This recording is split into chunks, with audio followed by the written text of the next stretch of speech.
ടർക്കിയിൽ അതിൻ്റെ പ്രസിഡന്റ് എർദോഗാനെതിരെയുള്ള പ്രക്ഷോഭം റയറ്റായിട്ട് പോവുകയാണ്, കലാപമായിട്ട് മാറുകയാണ്. ഏകദേശം 2000-ഓളം പേരെയാണ് അറസ്റ്റ് ചെയ്തിരിക്കുന്നത്, ഡീറ്റെയിൻ ചെയ്തത്. അവിടെയുള്ള ജനങ്ങൾ പല സിറ്റികൾ, അങ്കാര, ഓരോ സിറ്റികളിലങ്ങ് ഭയങ്കരമായിട്ടങ്ങ് ആൾ കൂടുക, രാത്രിയും പകലുമായിട്ട്. മനസ്സിലാക്കുക, ഏകദേശം 20-ൽ പരം ജേർണലിസ്റ്റുകളെ അറസ്റ്റ് ചെയ്ത്, ഈ ജേർണലിസ്റ്റിൽ 20-ൽ പരം ജേർണലിസ്റ്റുകളിൽ ഈ 15ഓളം പേര് ഫോട്ടോഗ്രാഫേഴ്സ്, റിപ്പോർട്ടേഴ്സ്, ഇവരെല്ലാം തന്നെ ഉറുദുഗാന് വേണ്ടിയുള്ള ഒരു പ്രോ ഗവൺമെന്റ് മീഡിയ. അവരെ അറസ്റ്റ് ചെയ്യണമെന്നുണ്ടെങ്കിൽ ഈ സംഭവം ഉറുദുഗാന്റെ കയ്യിൽ നിന്നും പോയി. ഏകദേശം 300ഓളം സോഷ്യൽ മീഡിയ അക്കൗണ്ടുകൾ ബന്ദ് ചെയ്തു. സോഷ്യൽ മീഡിയ കംപ്ലീറ്റ് ബാൻ ചെയ്യാൻ പോവാന്ന് പറഞ്ഞു.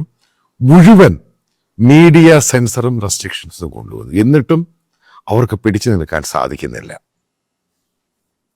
ഇത്രയും റെസ്ട്രിക്ഷൻ ഉണ്ടായിട്ടും ഇന്റർനാഷണൽ മീഡിയക്ക്, ഈ മീഡിയ, അതായത് ഏജൻസികൾ, associated press, writers agency, French press, മറ്റേ ജർമ്മൻ്റെ, അവരൊക്കെ റിപ്പോർട്ട് ചെയ്യുന്നുണ്ട് ഈ പ്രക്ഷോഭത്തിന്റെ കൺട്രോൾ ചെയ്യാൻ വേണ്ടി ഉറുദുഗാന് കഴിഞ്ഞില്ല. പോലീസിനകത്ത് പ്രശ്നമായി, പട്ടാളത്തിനകത്ത് പ്രശ്നമായി. ഇത് വലിയത് സിമ്പിളായിട്ടൊരു കാര്യം പറയാം. അവിടെയുള്ള 20ഓളം ജേർണലിസ്റ്റുകളെ അറസ്റ്റ് ചെയ്തിട്ടുണ്ട് എന്നും ഇന്റർനാഷണൽ മീഡിയ പറയുമ്പോൾ പല സിറ്റികളിലും ഉണ്ടാക്കിയ 10-60ഓളം ജേർണലിസ്റ്റുകളെ അറസ്റ്റ് ചെയ്തു. അപ്പൊ ഗവൺമെന്റ് പറയുന്നത് ഇവര് ഈ പ്രക്ഷോഭകാരികളുടെ കൂടെ നിൽക്കുന്നു, അതുകൊണ്ടാണ് അറസ്റ്റ് ചെയ്യുന്നത്. അവർ പറയുന്നത് 18 പേരാണ്, പക്ഷെ പുറത്തു വരുന്ന കണക്കുകൾ 50-60 പേരെ അറസ്റ്റ് ചെയ്ത് പല ഭാഗത്തു നിന്നും. അപ്പൊ ഇതിനകത്ത് പോലീസ് ചില ആക്ഷൻ എടുക്കാൻ തയ്യാറാവുന്നില്ല. Tear gas, bullet, rubber bullet, വെള്ളം ഒഴിക്കുന്ന സംഭവങ്ങളൊക്കെ നടക്കുന്നുണ്ട്. പക്ഷെ അതിനെയൊക്കെ അതിജീവിച്ച് മാസീവായിട്ട് ആൾക്കാരെ തെരുവിലിറങ്ങുക. അവിടുത്തെ പ്രതിപക്ഷ നേതാവ് അറിയാം, ഈ റെക് ഇമോഗോളു, അയാളെ ജയിലിലാണ്. പുതിയൊരു നേതാവിനെ അവർ തിരഞ്ഞെടുത്തു. അപ്പം അയാളെ മാറ്റിയിട്ട് മേയർ സ്ഥാനത്തുനിന്ന് മാറ്റാൻ വേണ്ടി അവർ പുതിയ അഡ്മിനിസ്ട്രേറ്റീവ് സംഭവം കൂടെ അയാളെ മാറ്റിയിട്ട് വേറൊരാളെ കൊണ്ടാക്കി. ഇവിടൊക്കെ ആദ്യം ഈ മേയറെ റിലീസ് ചെയ്യാൻ വേണ്ടിയായിരുന്നു ആദ്യത്തെ പ്രക്ഷോഭം. പിന്നീട് അത് മാറിയിട്ട് ഉറുദുഗാൻ മാറണമെന്നായി. ഒന്ന് ആലോചിച്ച് നോക്കുക, ഉറുദുഗാന് വേണ്ടി അനുകൂലമായിട്ട് പറയുന്ന AKP, അവിടുത്തെ ഡെവലപ്മെന്റ് പാർട്ടിയുടെ AKP പാർട്ടിയുടെ നേതാവാണ് ഉറുദുഗാൻ. അതിൻ്റെ നേതാക്കൾ പത്രസമ്മേളനം കഴിഞ്ഞ് തിരിച്ചു വരുമ്പോൾ അവരെ റോഡിലിട്ട് തല്ലാൻ തുടങ്ങി. അപ്പൊ ഇത് ഈ പോകുന്ന രീതിയിൽ ഉറുദുഗാൻ ഇത് കൺട്രോൾ ചെയ്യാൻ പറ്റുന്നില്ല. രണ്ടാമതൊരു സംഭവം, ഉറുദുഗാന്റെ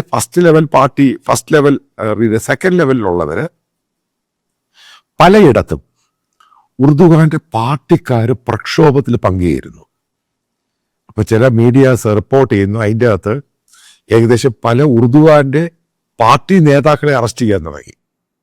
ഈ 2000 പേരിനകത്ത് പലരും ഉറുദുഗാന്റെ പാർട്ടിക്കാർ, അതായത് പറഞ്ഞു വരുന്ന CSP എന്ന് പറഞ്ഞ പ്രധാനപ്പെട്ട പൊളിറ്റിക്കൽ പാർട്ടിയുടെ നേതാക്കളും അവരൊക്കെ പറയുന്നു വയലൻസ് ഉണ്ടാക്കരുത്, പബ്ലിക് സാധനം നശിപ്പിക്കരുത്. പക്ഷെ പോലീസിന്റെ വണ്ടികൾ കത്തിക്കുന്നു, ഗവൺമെന്റിനെ ഏതെങ്കിലും ഏജൻസികളെ തടയാൻ വരുന്നു, അവരെ ആക്രമിക്കുന്നു. അതായത് ജനങ്ങളും ഈ അവിടെയുള്ള അഡ്മിനിസ്ട്രേഷൻ തമ്മിൽ വലിയ പ്രശ്നമൊന്നുമില്ല. കാരണം അഡ്മിനിസ്ട്രേഷനിലുള്ളത് ഉറുദുഗാനെ മാറ്റണമെന്നുള്ള രീതിയിലോട്ടായി മാറി. കാരണം സ്വന്തം പാർട്ടിക്കാർ പറയുന്നു അവർ പ്രക്ഷോഭത്തിൽ പങ്കെടുക്കുന്നു, പ്രൊട്ടസ്റ്റിന് മുമ്പിൽ വരുന്നു.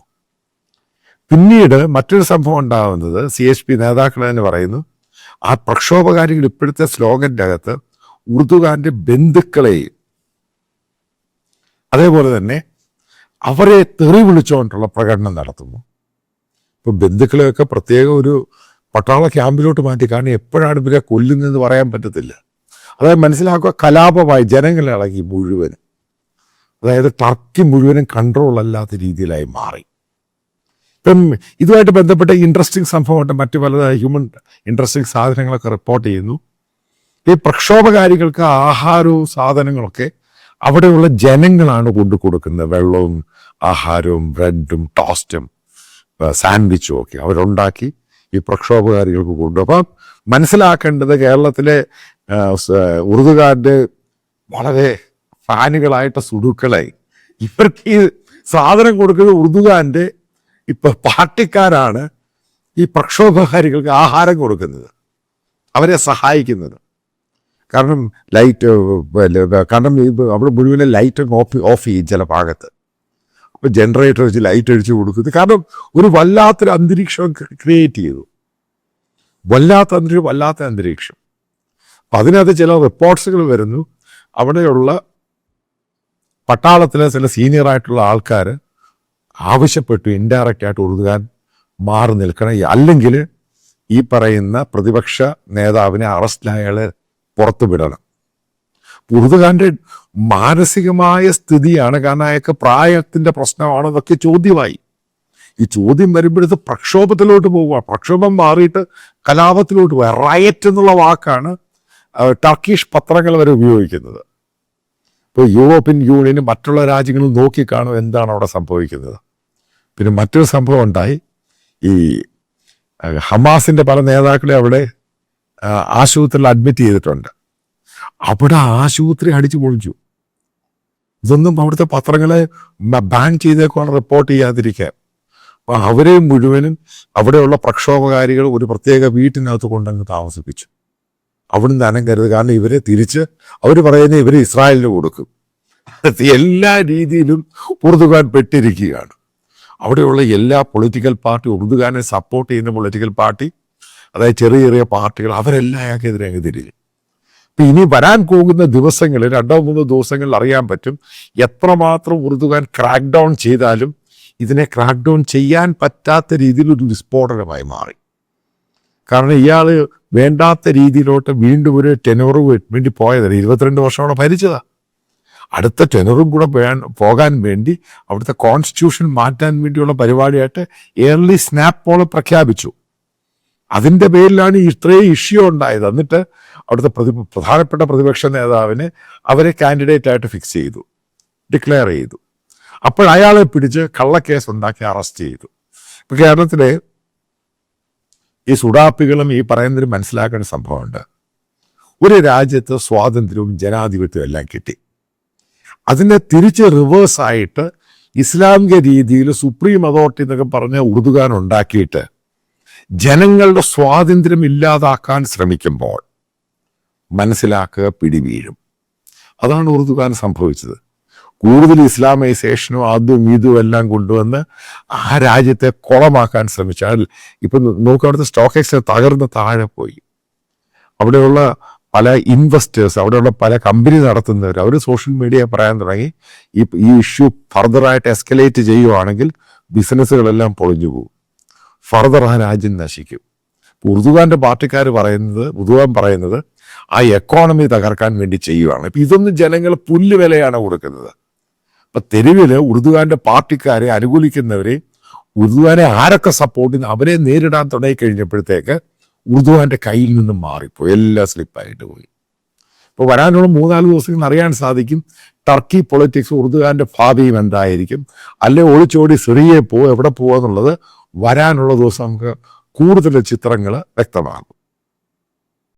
നിങ്ങൾക്കറിയാം, കഴിഞ്ഞ 2 ആഴ്ച കൊണ്ട് ഞാൻ നിങ്ങളോടൊരു കോൺട്രിബ്യൂഷൻ വേണമെന്ന് അഭ്യർത്ഥിക്കുകയാണ്. അതിൻ്റെ വീഡിയോ റൺ ചെയ്തു ഈ വീഡിയോയുടെ അവസാനം.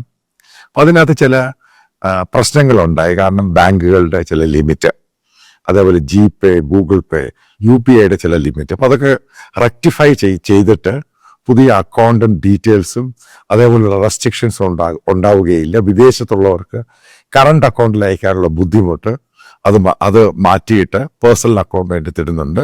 കൃത്യമായിട്ടൊരു കാര്യം പറയാം, ഓരോ രൂപയ്ക്കും അക്കൗണ്ടബിൾ ആണ് ഞാൻ ജനങ്ങളുടെ കയ്യിൽ നിന്നാണ് ഈ പണം സ്വരൂപിക്കുന്നത്. അജണ്ട ഒറ്റ സംഭവമേ ഉള്ളൂ. കേരളത്തിൽ ഇന്ന് നടന്നുകൊണ്ടിരിക്കുന്ന മീഡിയ സംസ്കാരം, അതായത് ഒരു പ്രത്യേക വിഭാഗത്തിന് വേണ്ടി മതതീവ്രവാദ വിഭാഗക്കാർക്ക് വേണ്ടി ഇവിടുത്തെ ചാനലുകളും മീഡിയയും അവർ ഗെയിം കളിക്കുകയാണ്. നമ്മൾ മനോരമയുടെ കേസെടുത്ത് നോക്കുക, എന്താണ് ഇത് സംഭവിച്ചത്. മനോരമയിൽ നിന്നും ഒരിക്കലും എക്സ്പെക്ട് ചെയ്യാത്ത രീതിയിലാണ് സംഭവം ഉണ്ടായത്. അപ്പം നമുക്കിത് പൊളിച്ചേ മതിയാവത്തുള്ളൂ. ഇപ്പോൾ എൻ്റെ കൂടെ സഹകരിക്കുക എന്നുള്ളത് മാൻഡേറ്ററി അല്ല. നിങ്ങൾക്ക് ഇഷ്ടമുള്ള രീതിയിൽ സഹായം 1 രൂപയാണെങ്കിലും അത് ബോണ്ടേജ് ആയിരിക്കും. ഇതുമായിട്ട് ബന്ധപ്പെട്ട് ഞാൻ വരാൻ പോകുന്ന സമയത്ത് ഇതൊരു 24 hours ന്യൂസ് ചാനലായിരിക്കും. നാഷണൽ പൊളിറ്റിക്സ് നാഷണൽ ഇഷ്യൂസ്, അതേപോലെ തന്നെ കേരളത്തിൻ്റെ റീജിയണൽ കാര്യങ്ങൾ, ഇന്ത്യയുടെ ഓരോ ഭാഗത്തെയും കാര്യങ്ങൾ, ഇൻ്റർനാഷണൽ ജിയോ പൊളിറ്റിക്സ്. അപ്പം നല്ല കുറച്ച് ആൾക്കാർ ഞാൻ സെലക്ട് ചെയ്തിട്ടുണ്ട്. അവരൊക്കെ എൻ്റെ കൂടെ ജോയിൻ ചെയ്യാൻ തയ്യാറാണ്. അപ്പോൾ അതുമായിട്ട് ബന്ധപ്പെട്ടാണ് എനിക്കിങ്ങനെ ഒരു ഫിനാൻഷ്യൽ സപ്പോർട്ട്, ക്രൗഡ് ഫണ്ടിങ്. ഒരു സ്പോൺസറും ഇല്ല, ഒരു അഡ്വർടൈസേഴ്സും ഇല്ല, ജനങ്ങളാണ് ഫണ്ട് ചെയ്യുന്നത്. ഉറപ്പായിട്ടും ഇത് കുറച്ച് കഴിയുമ്പോൾ ഇത് വലിയൊരു സംഭവം ഇന്ത്യയിലായിട്ട് മാറും. നിങ്ങൾക്ക് എൻ്റെ എക്സ്പീരിയൻസ് അറിയാം, 10-30 വർഷം ഈ ഫീൽഡിലുള്ള എക്സ്പീരിയൻസ് ആണ്. അപ്പം നല്ല ആൾക്കാർ, നല്ല ടാലൻറ്റഡ് ആയിട്ടുള്ള ആൾക്കാർ, ദേശീയതയുള്ള ആൾക്കാർ ജോയിൻ ചെയ്യാൻ തയ്യാറാണ് മൾട്ടിപ്പിൾ ലാംഗ്വേജിൽ. അതായത് നമ്മൾ മനസ്സിലാക്കുക, വരാൻ പോകുന്ന ദിവസങ്ങളിൽ കേരളത്തിൽ ഈ കാണിക്കുന്ന മീഡിയ സംസ്കാരത്തെ നമ്മൾ പൊളിച്ചടുക്കും ഇതിനെ തോലച്ചയാളായി. അപ്പം നിങ്ങൾ സഹകരിക്കുക. നല്ല ആൾക്കാരുണ്ടെങ്കിൽ തന്നെ, അതായത് ഡെഡിക്കേറ്റഡ് ആയിട്ടുള്ള ആൾക്കാർ എൻ്റെ കൂടെ സർവീസ് ചെയ്യാൻ താല്പര്യമുള്ളവർക്ക്, ജോലി ചെയ്യാൻ താല്പര്യമുള്ളവർക്കും എന്നെ വിവരം അറിയിച്ചാൽ ഞാൻ നിങ്ങളെ ട്രെയിൻ ചെയ്തെടുക്കുന്നതായിരിക്കും. അതായത് ഡെഡിക്കേറ്റഡ് ആയിരിക്കണം, ഇത് പഠിക്കണം, മനസ്സിലാക്കണം, എങ്ങനെ ചെയ്യണം. അതായത് ബന്ധപ്പെട്ട ചില കാര്യങ്ങൾ പറയാം, 1-2 കാര്യങ്ങൾ പറയും. ഇപ്പം നല്ലൊരു റിപ്പോർട്ടിംഗ് ഉണ്ടായി, ഒരു സംഭവത്ത് പോയി റിപ്പോർട്ട് ചെയ്യണം, അതിനുവേണ്ടി ഒരാളെ പറഞ്ഞു വിടുക, ഗ്രൗണ്ട് റിപ്പോർട്ട് ചെയ്യുക, ഇതിനൊക്കെ എക്സ്പെൻസ് ഉണ്ട്. നല്ല റിസർച്ച് ടീം ഉണ്ടാകണം. അപ്പം ഇതിന് പറ്റിയ പഴയ പോലെ ചാനൽ ഇൻഫ്രാസ്ട്രക്ചറിൻ്റെ ആവശ്യമൊന്നുമില്ല. ഇതെങ്ങനെയാണ് എക്സിക്യൂട്ട് ചെയ്തതിന് നല്ല ആൾക്കാരെ എടുക്കണം, നല്ല ടാലൻസിന് പണം കൊടുക്കണം. അതൊരിക്കലും ഫ്രീ ആയിരിക്കത്തില്ല. മോശമായ ടാലൻസിന് അത്രയും പണം കൊടുത്താൽ മതി, നല്ല ടാലൻസിന് പണം കൊടുത്തേ മതിയാവത്തുള്ളൂ. അതാണ് ഇതിൻ്റെ ബേസിക് ഇഷ്യൂ എന്ന് പറയുന്നത്. അപ്പം അങ്ങനെയുള്ളവരെ എടുക്കുക. എനിക്കറിയാവുന്ന പല ടീമംഗങ്ങളുണ്ട് എൻ്റെ കൂടെ, തെഹൽക്കയിലും മറ്റു പല ചാനലുകളിലൊക്കെ വർക്ക് ചെയ്ത് ഹൈലി ടാലൻറ്റഡ് ആയിട്ടുള്ള ആൾക്കാരുണ്ട്. അപ്പം അവരെയൊക്കെ ഒത്തൊരുമിപ്പിച്ച് ഇതിന് പല മൾട്ടിപ്പിൾ ലാംഗ്വേജിൽ കൂടെ ഇത് പോകുമ്പോൾ മാത്രമേ ഇതിൻ്റെ ഒബ്ജക്റ്റീവ് എന്തുവാന്ന് നമുക്ക് മനസ്സിലാവത്തുള്ളൂ. അപ്പോൾ സഹകരിക്കുന്നതിന് വളരെ നന്ദി. ഫർദർ നിങ്ങളുടെ എല്ലാ സഹകരണം ഇതിൻ്റെ കൂടെ ഉണ്ടാകുമെന്ന് പൂർണ്ണമായിട്ടും വളരെ സ്നേഹത്തോടു കൂടെ പ്രതീക്ഷിക്കുന്നു.